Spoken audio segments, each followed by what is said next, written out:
CM Ibrahim ಅವರಿಂದಲೇ Muslim ಸಮುದಾಯಕ್ಕೆ ಹೆಚ್ಚು ಹಾನಿ, ಆಲಂ ಪಾಷಾ ಆಕ್ರೋಶ. ಸಿಎಂ ಇಬ್ರಾಹಿಂ ವಿರುದ್ಧ सामाजिक कार्यकर्ता आलम पाशा वागदाली. मुसलमान के मंत्री बने, मुसलमान के लिए बने, मेरे परिवार के लिए बने थे, तब क्यों छोड़े? मुसलमान के परिवार को तो पूछना है। मेरे को अपोजिशन लीडर नहीं बना रहे, मैं कांग्रेस छोड़ रहा हूँ और जिस जगह जा रहा हूँ पहले मैं उधर पे छोड़ के आया, उधर ही जा रहा हूँ.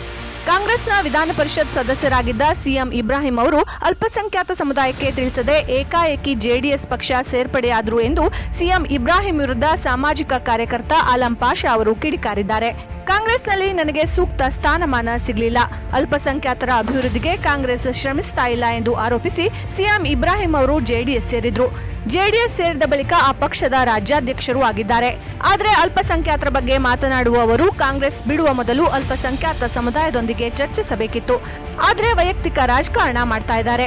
ಅವರು ಎಂಎಲ್ಸಿ ಸ್ಥಾನಕ್ಕೆ ರಾಜೀನಾಮೆ ನೀಡಿದ ಬಳಿಕ ಅವರೇ ಹೆಚ್ಚು ಮುಸ್ಲಿಂ ಸಮುದಾಯಕ್ಕೆ ಹಾನಿ ಮಾಡಿದ್ದಾರೆ ಎಂದು ಸಿಎಂ ಇಬ್ರಾಹಿಂ ವಿರುದ್ಧ ಆಲಂ ಪಾಷಾ ಅವರು ಆಕ್ರೋಶ ವ್ಯಕ್ತಪಡಿಸಿದರು. हमें आप मेरे से पूछने से मैं हमारे बड़े भाई सीएम इब्राहिम साहब से पूछता हूँ. सीएम इब्राहिम से मेरी अपील रखता हूँ ये जो उन्होंने मुझे भी सलाम करें और मेरा भी उनको सलाम है.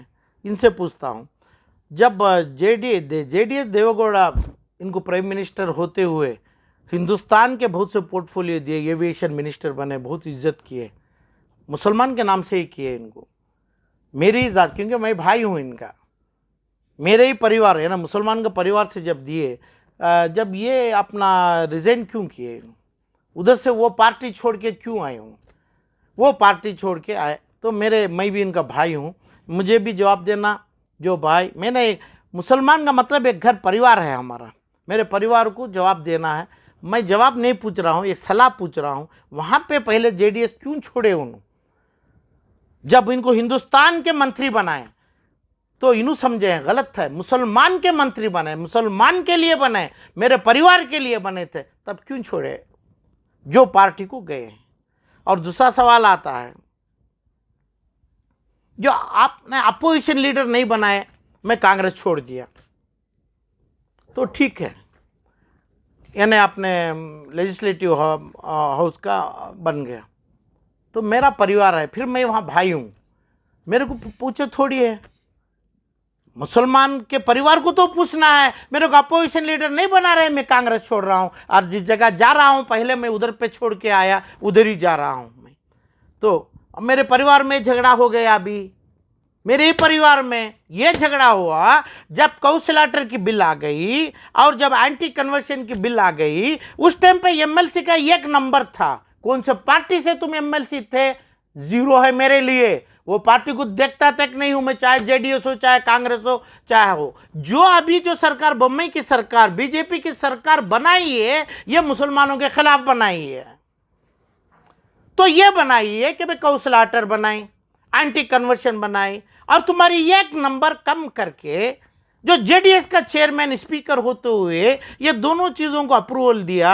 तब क्या मुसलमानों को, आपके परिवार में आपको ये आप ही बोल रहे हैं हमें गुंगे, हमें पागल, ऐसा आपके परिवार को समझे हैं क्या?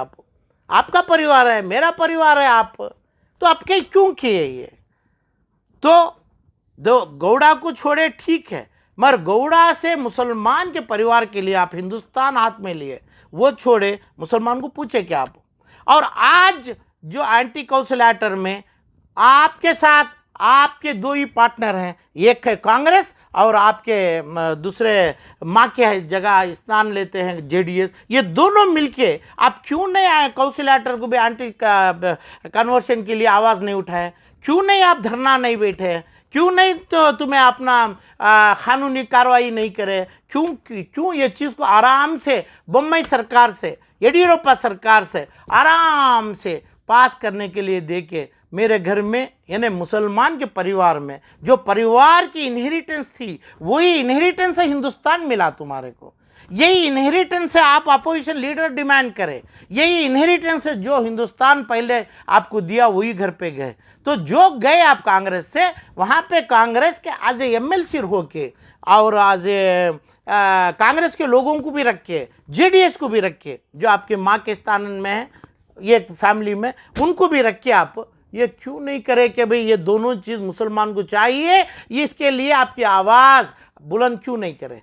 कहाँ भी नहीं है आप, आपके वोट में नहीं है, आप आपके रेसिग्नेशन में आपका वोट का पावर गया।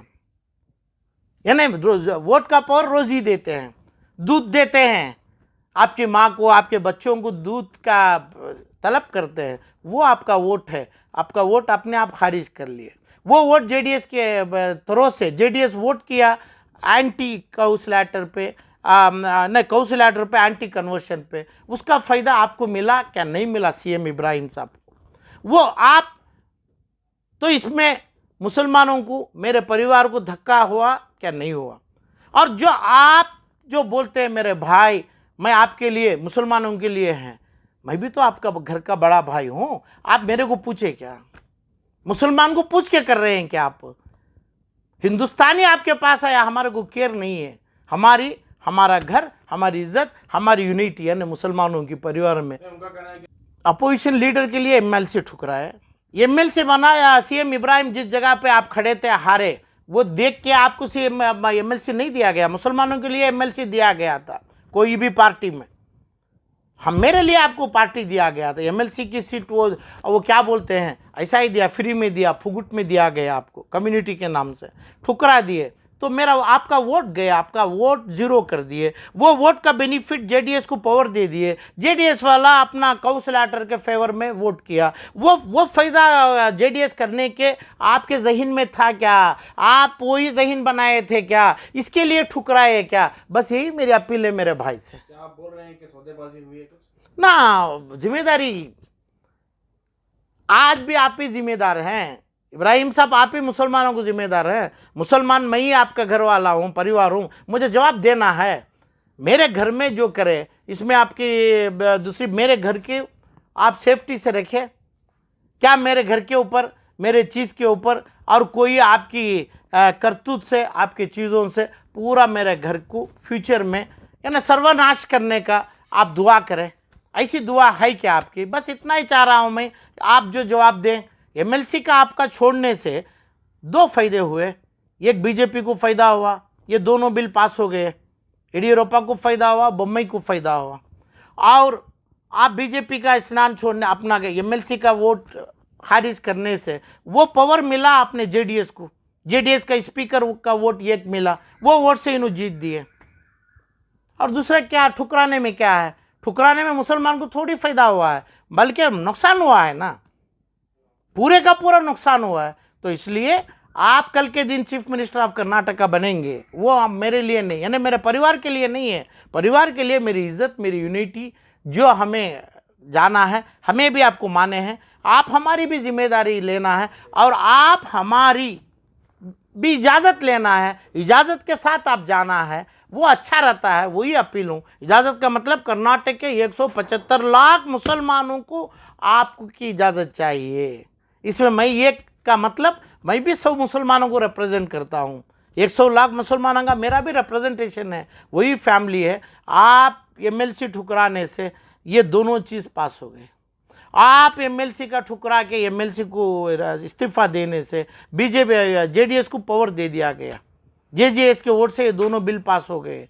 आपके अपोजिशन लीडर ना होने से, आपके ख्वाहिश को वो खारिज करने से, आप फिर भी अपना चीज़ छोड़े, उस पर मुसलमान को पूछा नहीं थे आपको। और आज कल के तुम्हें डिप्टी चीफ मिनिस्टर बनते हैं, होम मिनिस्टर बनते हैं, चीफ मिनिस्टर ऑफ कर्नाटका अप्रैल मई में आप बनेंगे। आप क्या करेंगे? हमें यानी इनका साथ काम था। JDS as a MLC Congress के साथ जम के क्यों नहीं इसका प्रोटेस्ट नहीं किया? आप थे ना, जेडीएस अभी भी आपके सामने नहीं है ना। 15 साल के पहले ही आप हिंदुस्तान के आपके पॉकेट में था जेडीएस की तरफ से। तो ये तमाम चीज़ करके वहाँ पे जब तक उसको कॉन्सेंसस बोलते हैं, जब परिवार के अंदर माँ की इज्जत, माँ की खिदमत बोलते हैं, यानी माँ का मतलब हमारे मुसलमानों के लिए जो करना है वो कॉन्सेंस से आप नहीं कर लिए, तो वो पार्टी से जाने के लिए ये तमाम छोड़ते हैं। मेरी एकदम, क्योंकि मुझे इब्राहिम साहब से एक बार बात हुई थी, वो बोले जो भी हो पूछो, हमें जवाब देना है, हम भाई हैं, मेरे परिवार के बड़े हैं आप। मैं पूछता हूँ, मई में आप डिप्टी सीएम बन जाएंगे तो मुसलमान की राय लेंगे क्या नहीं लेंगे? आप आपकी मर्जी चलाएंगे क्या? तो आपकी मर्जी चलाएंगे तो मुसलमान यानी घर हमारा आपके साथ होना है क्या नहीं है? इतना ही है आपसे मैं जवाब के तलब से मेरा रिक्वेस्ट है, अपील है इब्राहिम साहब से।